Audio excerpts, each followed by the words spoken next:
Welcome to Focus Today. I'm your host, Perry Atkinson. And, well, today is a special day. It is the National Day of Prayer. So I don't normally, excuse me, wear a T-shirt like this, but I want people to pray for America. So I have the pray.com on. I'm always delighted when we have time to sit down with Dr. Tim Murphy. He's a licensed psychologist and a clinical director of the Fortis Future, a center there focusing on the care of veterans, military, and first responders. Dr. Murphy was elected to the U.S. House of Representatives at 18th District 8 times. Then he saw the light and he got out. Anyway, he's the author of The Christ Cure, 10 Biblical Ways to Heal from Trauma, Tragedy, and PTSD. As you know, because I say it quite often, this book belongs in the office of every pastor and anybody that deals with people who have had trauma in their life. So check it out. He does have a website, drtimmurphy.com. Dr. Murphy, good to see you, friend. How are you? I'm wonderful. Good to see you again, too. Thank you. Hey, by the way, before we get into it, I got this article that you sent our producer that you did, which is kind of interesting. Conservatives may self-rate as having better mental health because of the stigma around the term that you have suggested here. What provoked you to produce this article? Well, there's an article that was just published yesterday out of Tufts University. And the claim is that conservatives will rate themselves as being excellent in terms of mental health, whereas liberals will, I think, is about a 19-point difference lower. So about 64% of the conservatives will say that liberals are different. But what the authors went on to do is they said, but when they changed the question from mental health to mood, then liberals and conservatives were pretty equal. Now, it's interesting, and I sent that article to you because I want to show the bias that is in academia against people who are conservative. And by the way, they said a conservative group are people who are married, older, go to church, as some of their characteristics. But in this, they didn't ask the question, what do you mean by mental health? But they concluded that conservatives say there must feel a stigma with mental health, mental illness, because they didn't want to admit it, but they're willing to admit a negative mood. Negative mood could be anxiety, depression, sadness, a wide range of things there. And I thought, wow, that's an incredible bias. But I want to read you something directly quoted, don't mind my glasses here, from the article. It says, see what you think about agreeing with this or disagree. It said, conservatism is a system-justifying ideology that seeks to rationalize the existing political, economic, and social order. On one hand, conservatives rationalize inequality to the world to justify their privilege within the system they are living in, ultimately serving as a buffer against the negativity of inequality and preserving a positive mental state. Liberals, on the other hand, are less inclined to rationalize inequality in this way, recognizing that there are factors outside of one's control that affect outcomes, and the hard work alone may not be enough to achieve a positive outcome. So let me ask you first, what do you think about that? Well, you kind of set it up in my brain. It's very biased. The term rationalize is a big word that stretches one's emotion. And secondly, it seems to me that it's trying to give deeper meaning to mental health, or more encumbering of mental health than it really is. So I had a hard. Yeah, you had it, and they also talk about privilege. And yeah. What strikes me here is like, well, wait a minute. By the way, this study was done in 2022, 2023, on the tail end of COVID, and just before a big election. Okay. On the 2022 election, so they dismissed it. But what I read this as is, well, wait a minute. What one person may consider as sadness, and you have to work through it, and stress, another person may say, oh, this is a mental illness, I'm struggling. And I think when people recognize that it is our responsibility to do as much as we can to heal ourselves, there's a different attitude to come towards that. Not to be dismissive, and what they're saying, liberals would dismiss it if there's all these external factors that control our life. I don't think any of us would disagree there's external factors that impact us. But if the one side says you have to control these external factors and need big government to do it, versus the other side says, yeah, I'll call in government when I need them, but let me do what I can.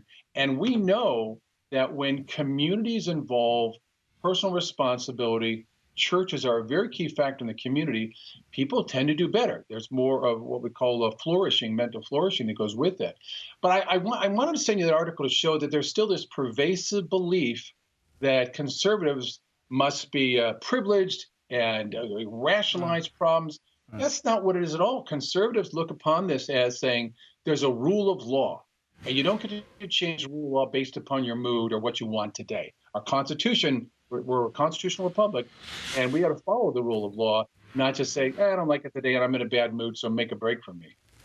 So is this also another illustration of increasing the term mental health to include just a bad day? Yes, I think that's what they would include in that. I mean, look, there's certain things. So if we have a close relative die and we are grieving, some people would say that's very painful. I'll struggle, I'll build support. I'm very sad about this. But there's some hope for the future. A person who's having stresses at work or maybe a lot of difficulties with their job or finance, some might see that as life is tough and it's not fair and I've got to work through this. I'm not dismissing the importance of that because I work on trauma and I understand how difficult it is. But when a person has hope for the future and they're working at that, they will feel more optimism. So what I see is in this group, they can say, I can admit I'm not feeling great right now, but that doesn't mean I'm not denying I'm not saying there's no mental illness. There's a difference here. A bad day, sadness, a reaction to difficulties are normal parts of life. I think Jesus told us, don't worry about yesterday or tomorrow. And he even told the apostles, hey guys, you're going to have a very tough life. You're going to face a lot of problems. Hang in there with me. We'll see a better day. What Jesus did not tell people is, hey, I want you guys to know you're going to be depressed, you're going to be mentally ill, you're going to give up. And what I talk about in my book, The Christ Cure, is the Apostle Paul. Talk about someone who had a very bad day with being whipped and beaten and nearly drowned and bitten by a snake and all those other things. But he never interpreted himself as saying, I can't make it through this, I'm mentally ill. Again, I'm not dismissing the idea that some people have a deeper problem with mental illness where they need help, professional help and counseling, and in some cases medication. But I pointed out that isn't it interesting that they say, well, you people are conservative, you just dismiss it and you don't want to help us and that's your privilege. That's a sad state of affairs. And I think when that happens, people don't want to really look at personal responsibility and guidance to help themselves. Wow. Okay, let me switch your attention to some things here that maybe you can help us get our head around. Recently, we've continued to see amazing tragedy. The Vancouver car attack just a couple of days ago, Florida State University shooting, and most of these obviously come back to somebody that's had mental health issues. Why aren't we picking this up sooner? Well, the other part of that phrase would be, Perry, untreated mental illness. Okay. So apparently the man who attacked people in his car in Vancouver, killed 11 people at least, the person who tried to burn down the governor's mansion in Pennsylvania, the shooting in Florida State, these are very troubled people. And in these cases, you find a family member was calling the police or saying something is wrong. Something is terribly wrong, we need help. But our system is one that says, unless you are going to kill someone, and you're admitting evidence of that, or yourself, the system will not force you to get treatment. We have a system that's very liberalized to say, we're not going to make anybody get help who wants to refuse it. Now put that in juxtaposition with the article we just referred to. Because an article is saying, it's all these externalities, you have no internal control. Well, if that's the case, we should use external factors to say, you need help. We need to get you in hospital, get you on medication. But they're saying, oh, no, we're going to let the person decide, even though with schizophrenia, they may not be capable of even understanding they have a problem. So we don't have the services available. Canada and the United States both really don't have enough providers to do this.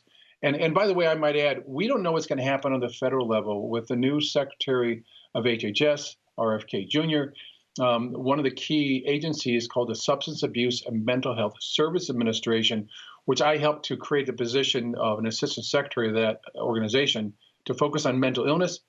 He dissolved it. It's gone. It's part of some other agency. So we don't know what's going to happen to the federal government. My worry is we need to really identify who needs help and give them that help.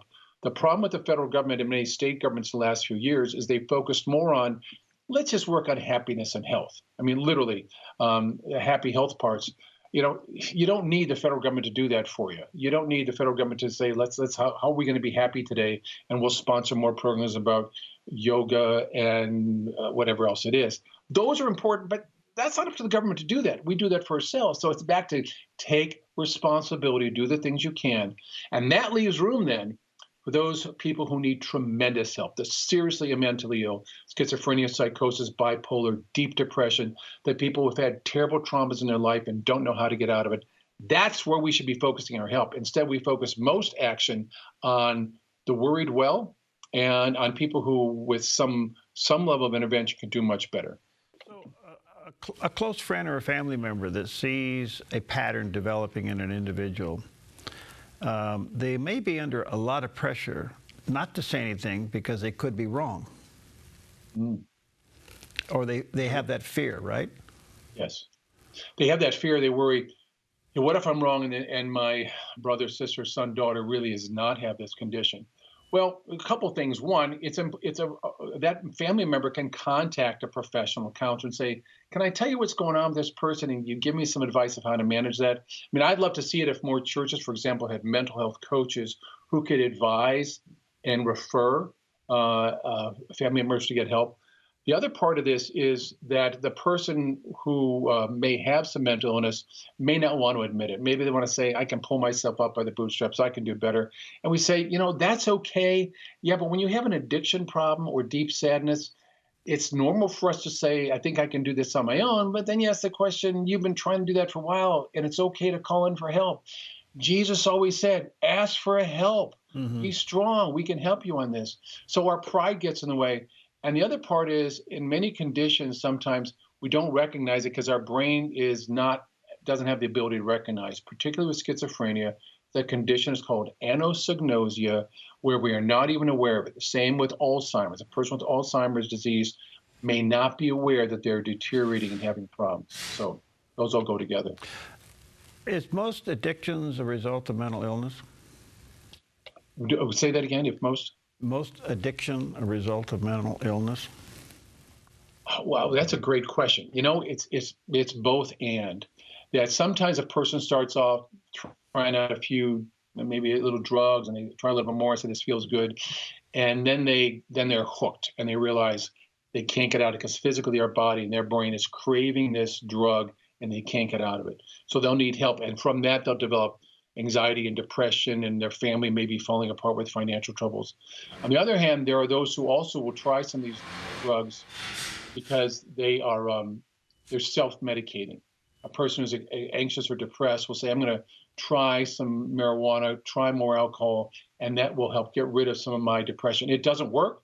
It helps for a little while, but it doesn't work permanently. And so it really comes from both directions. And when they all come together, one of the reasons people have trouble letting go is because it's hard to let go of the addiction. And the major ones are alcohol, drugs, gambling, pornography are the big ones that's tough for people to let go of. And that adds to their terrible feelings about themselves and sends them really down a very steep slope. Wow.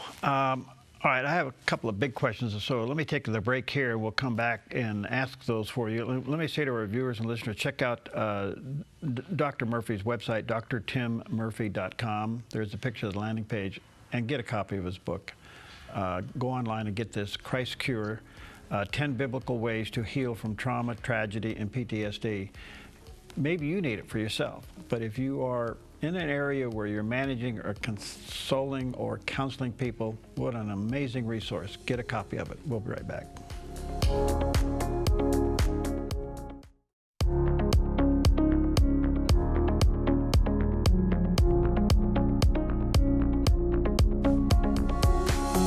Welcome back, and always honored to have with us Dr. Tim Murphy, licensed psychologist, clinical director there at Fortis Future.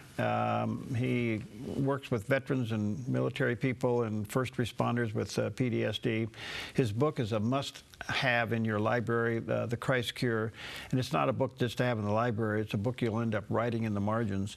10 Biblical Ways to Heal from Trauma, Tragedy, and PTSD. He does have a website, drtimmurphy.com. So, Dr. Murphy, during the break, I was trying to figure out how to frame this question. As you know, Robert F. Kennedy Jr. is really going after the quality of our food in America. I think a lot of us understand those concerns. And he's looking at the connection of foods, if not over-processed foods, and the link of those foods and elements to chronic diseases in children. Do you think there's a link there? I think there is a link there. Processed foods, there's a number of things that happen. Some GMO changes, genetically modified organisms, will end up with some chemicals being different. So this isn't the old studies that if you take two different kinds of peas and cross-pollinate them, you end up with a better product there. These are some other changes that take place. The other thing is, with a lot of processed foods, a number of other chemicals are added to that. Many of them we don't really quite know. For example, you know, when you get cheese that's already grated in a package, it says cellulose. You know what that cellulose is? Sawdust. It comes from plants. We added to that. Is it toxic? Not necessarily. Should you be eating it? No.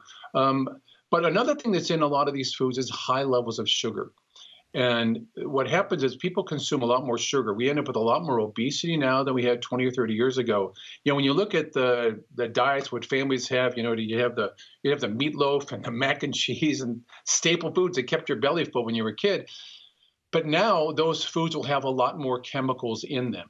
The sugar and some of those chemicals lead to inflammation, microscopic, but that inflammation is important, particularly when it comes to mood and mental health, because inflammation in the brain can directly contribute to some feelings which we then interpret as depression and anxiety, and that's part of it. We also think it may affect attention and concentration skills. So Kennedy has brought up the idea is, does this relate to issues with attention deficit disorder? And are we medicating kids when we ought to be cleaning up their diet?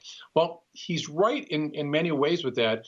And it's important when parents have children who they're not concentrating. Yeah, you want to look at their diet, clean it up, stop going to the junk food, fast food places, and really look at what you're eating if you can.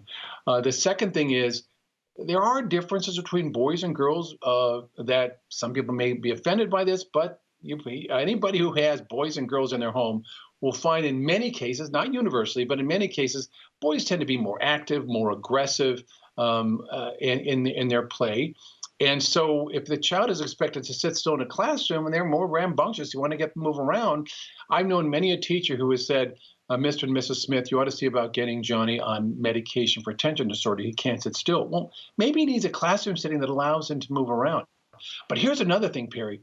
The number of adults who are now on attention disorder medicine has doubled and tripled and quadrupled over the last 20 years. Why is that? Because now you can go online, you can find some doctor you've never met who will do a quick interview on the internet, probably not even talk to you verbally, give you a diagnosis of attention disorder and a prescription, and they'll even mail you the pills. So you have a lot of adults who think, well, maybe I'm attention disorder because I have trouble concentrating at work. And I'm thinking, wait a minute here. The medication may help you pay attention to better, much like a cup of coffee may wake you up or maybe do more. But that doesn't mean you have an attention disorder. It may mean you have to reduce your stress. It may mean you have to get better sleep. It may mean you have to plan your day better. You know, we're bombarded by information coming from all angles. We think multitasking is a way to do things. No, we are creating these problems for ourselves. We make it too easy. And here's one other thing, and this is a catch. As soon as you look at something on the internet, artificial intelligence starts to track you. You could be looking at those wonderful sites on Instagram or Facebook or whatever like that. Yet they'll identify if you search something like paying attention. And next thing you know, you'll get bombarded by ads and selective things will come through on these websites that will say, gee, are you worried you have attention disorder? Are you worried about depression? See Dr. So-and-so at this website and get a prescription. So we're making it too easy to bypass a real clinical diagnosis, and we're forgetting we ought to be doing things ourselves before we jump to the medication standpoint. Okay, boy, that's loaded. That's so good, loaded. We don't have enough time to unpack it, but let me try to get a few things here. I do want to talk the over-medicating of children, but I also want to stay on the track here just for a moment. I'm hearing you say loud and clear that the quality of our food has an amazing impact on our mental health. I wonder if we really understand that. Well, we do in some ways. There's research out there, but oftentimes is pushed aside. Look, if you're a company that produces a lot of this food, you're not going to want ads out there saying it's not good for you. But when you start to read the ingredients on packages and you can't pronounce the names, there's something to that. It takes a lot of research. So I'm thankful that RFK, that the Secretary Kennedy is going to say we need to publish more of this and educate the public, at the same time banning some things. Do I think that red dye is the cause of all attention disorder? No. But there's enough studies that are out saying it does have some problems with the property, so move it out of the way. So it is our responsibility to take a careful look at that, and I think the FDA should be saying some of these things we're just going to change and pull it out of food. In the United States, we can't eat it. Over in Europe, in the United States, we can eat it. Over in Europe, a lot of these things are banned. Okay, so back to ADHD. Look, I wonder if that's epidemic, and you just told us why. We're being bombarded every second of the day, and our concentration is being scattered all over the place. But as it relates to children, just boys being boys and girls being girls, maybe on a high-sugar diet, are we over-medicating them? Yeah, you think of it this way: we're already medicating them by giving them a lot of sugar, and then once they start taking, they'll crave it. They'll want those soft drinks. They'll want many times French fries themselves. Part of the process is they put corn syrup on them. There's corn syrup and high fructose corn syrup in many things. That's a lot of sugar, and our brain gets inflamed by that. So yeah, that's part. But giving them another medication helps them pay attention, because of another problem by what we don't consider medication, but we still take it in the foods, is we ought to balance or reduce what we're eating that may have an impact on the rest of our body. Look at this also, Perry, the whole massive amount, epidemic of obesity. Mm-hmm. A third of kids are obese. I mean, people are hugely obese, and that's part of it too. So does it really cause them to pay attention, or it just calms them down? Oh, the medications? Mm-hmm. Yeah, well, it stimulates the brain to help them pay attention better. So it has that, what we would look at, that the paradoxical effect of calming them down, but actually they can concentrate better on it. But I don't like to, I mean, are there some kids I've known who need it because of the way the brain operates? Absolutely. But I think a lot more kids are being prescribed this than need to, and you need to look at other things to help them focus their attention. Here's one thing parents can note. I always ask parents, if you have your child in front of their laptop or their tablet, can they look at that a long time? And parents say, oh yeah, he'll look at that half an hour, and not go away. All right. An attention disorder kid would not necessarily do that. But if you look at the screen, constantly changing images, rapidly changing, lots of colors, doing things to keep the child's attention, that's the adaptation that computer companies know and YouTube knows they can use to keep your child paying attention, and send them all the other message: buy this, wear this, eat this. But bottom line is, if any of us took a stimulant medication, could we probably pay better attention? Yeah, we used to give it to soldiers. Germans gave it to their soldiers in World War II. Pilots may have these things too, but that doesn't mean you have attention disorder. That may mean the medication is helping you stay more focused. I want to jump out of this and go to something that's a growing concern, and it's part of your career. Why aren't there enough people like you out there? And the reason I ask that, honestly, Dr. Murphy, if I had 10 people like you, I could fill your calendar in 1 month. By me, you mean a psychologist who looks at the world this way? Yes, especially from a Christian perspective. Well, there just aren't enough. Among psychologists, there was a study done a few years ago that looked at psychologists and where they stood in the political spectrum, and about 6% identified as conservative. A little slightly more than that identified themselves as moderate, and the majority as liberal. And liberal persons tend to a large extent not to look at the importance of faith in the whole part of the healing process and the mental flourishing which faith gives us. So there is a grave shortage of that. I know organizations like the American Association of Christian Counselors, a great organization, has some psychologists in there who have left the American Psychological Association, who don't want to do this anymore.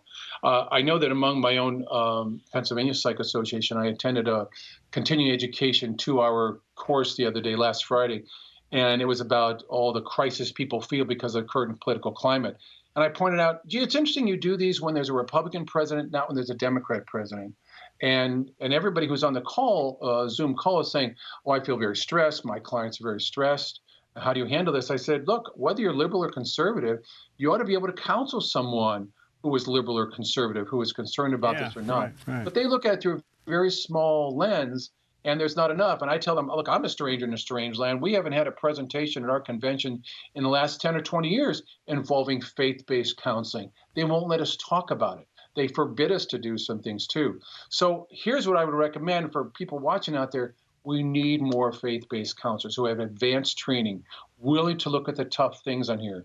So you could look at, like, again, the American Association of Christian Counselors. They'll have courses for mental health coaches, for people who are licensed therapists. I'm the division director of military and veterans, and I'm putting together a 24-part course now of those who want to be mental health coaches to help military and veterans cope with trauma and difficulties in their life and their families as well. So it becomes a thing we need to encourage churches to encourage people to do this. And every church should have someone who is part of their mission work, part of their ministry work, excuse me, is to make sure they have some people specifically trained and accessible there and always know how to identify, how to help, and how to refer when it's there. We need more. Well, you're hitting the nail on the head, because what we're finding out from our perspective here, we get calls, from all of the areas, and a lot of people are regular attenders of church. Their pastors don't counsel anymore, and I'm not bashing pastors. The fact of the matter is that this has become so complicated and so serious that pastors don't want to touch it. And there's almost a crisis of faith-based counselors that, to your point, trained faith-based counselors out there when the need is so great. It's something I feel bad when somebody calls our network or our station for help and advice. First thing we ask, have you talked to your pastor? Yeah, but he doesn't do counseling. He'll pray for me, but I need more than that. There aren't enough people to send them anywhere anymore. There's not enough, and it is important to identify in the community and help support these folks. Understand within our own professions that many times the licensing agencies and boards look down upon those who are Christian counselors. Some are even attacked, and they try and take their license away because they won't go along with some of the trans movement, et cetera. But here's the thing, you're right. Clergy get very little training in the counseling aspect. And in the more severe cases, they have almost no training. Flip that around, and psychologists and other licensed counselors get almost no training in faith and biblical applications to this. They think, that I shouldn't be talking about religion. I always tell people, look, do you have a belief? Do you go to church? Which church is it? Do you go regularly? What do you find valuable there? But I tell them, I'm not taking you down the river to baptize you on this. That's part of someone else. But I will tell you there's valuable biblical lessons that you can learn of how other people handle trauma. Much like we read books and biographies about people who've had difficulties in their life and get inspiration from that. But the one thing that people of faith have that other people don't have, and the ability to have hope beyond the horizon. On this World Day of Prayer, it is a great, valuable thing to have the humility to say, not only do I admit I need help, but I admit I know where to get the help. And that's faith and trust, and let the grace come upon me, and I'll work on this. That's where we can come together. So I recommend you go over to your office copy machine and you run yourself through it. I don't know about the cloning as a good. I'm having a hard enough time. No, I need 100 copies of Dr. Murphy. There you go. I tell you, you invite me out there to Oregon, and you get people together, and I'll come out and we'll all talk about this and find ways of. Well, look, I'm really concerned about this because it sickens me. We're in another area of ministry, but it sickens me when people call for help and there's nowhere to really send them. There isn't. Among the hundreds of thousands of people in the mental health field, it's an area where people are just not trained. Yeah. Thank you. Thank you for your dedication. Thank you for your passion. Let me say to our viewers and listeners, he does have a website, drtimmurphy.com, and he's created a resource that starts the journey for you. It's called The Christ Cure. That's pretty evident. 10 biblical ways to heal from trauma, tragedy, and PTSD. Get a copy of that book. Thank you, Dr. Murphy. Let's stay connected, friend. Thank you. God bless. You too.